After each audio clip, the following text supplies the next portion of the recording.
Alicia in Castleford, good evening. Oh, hello, good evening. Thank you for taking my call. My car has been into the garage for some warranty work, and it came back to me, and they've done 95 miles in the car whilst they've had it, and it's come back with some on the front and the back of the vehicle.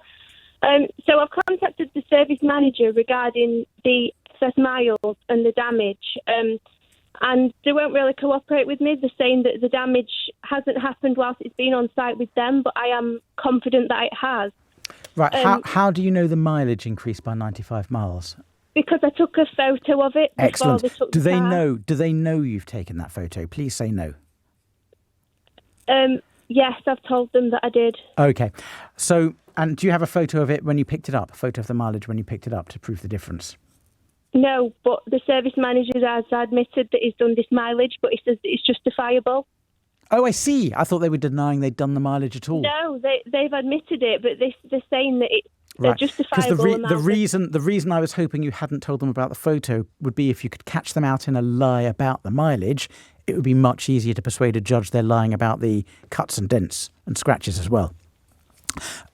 So what explanation do they give for the 95 miles? They haven't. They've just said that they've just taken it on a long test drive. A long test drive. Where are you in West Yorkshire? Long test drive to Birmingham and back.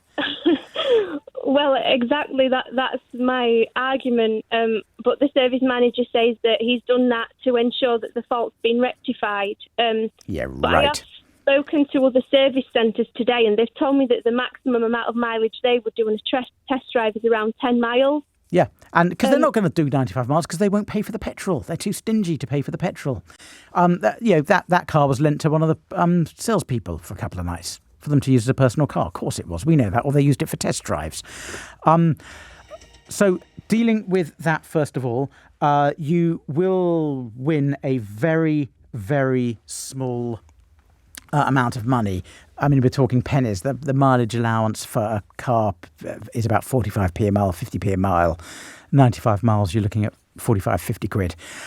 That's not worth suing over, Alicia, as annoying as I know that it is. The other issue about the dents and scratches, just tell me do you have any photographic evidence of it? I've taken some photos of it, yes, and I've sent that across to them. Okay, and do you? What do these photos prove? Presumably, they can't prove that the garage did the damage. Well, they don't prove that. No, but the car is black, so you can clearly see that they're fresh. White. I get that, but the issue is whether those scratches happened when the car had possession of them or at another time.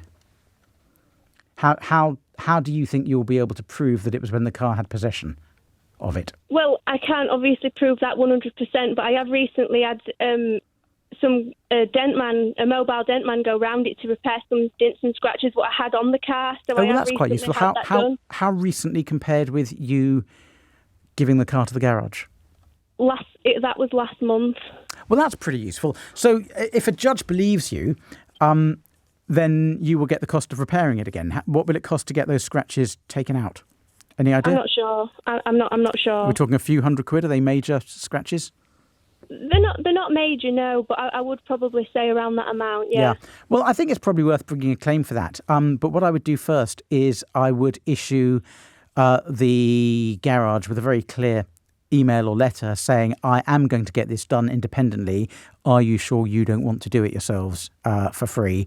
Because otherwise I'm going to get a third party to do it and I'm going to sue you for the cost. If you don't give them the chance to repair it in writing, then they might not be liable. But from what you're telling me, it sounds like you've got a decent chance that a judge will believe you, especially because if you sue, a judge is going to say, what's this 95-mile nonsense? Clearly something dodgy has gone on here. So the garage will be on the back foot before it even starts.